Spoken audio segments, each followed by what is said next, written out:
ప్రతి స్త్రీ ఇలా ఉంటే ఏ కష్టమూ రాదండి. ధర్మశాస్త్రమే చెప్పింది.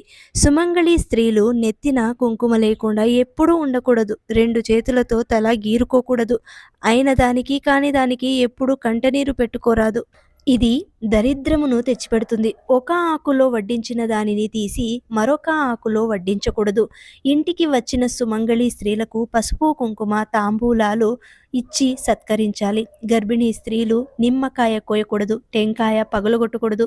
గర్భిణీ స్త్రీలు గుమ్మడికాయ కొట్టకూడదు. సూర్యోదయం పూర్వమే ఇంటి ముందు కల్లాపు చల్లి ముగ్గులు వేయడం వలన లక్ష్మీ అనుగ్రహం కలుగుతుంది. మీ ఇంట్లో ఇలాంటి పనులు చేయడానికి మనిషి ఉన్నా ఇంటి యజమానురాలు చేయడం వల్ల లక్ష్మీ లోగిలిలోకి రావడానికి సిద్ధపడుతుంది.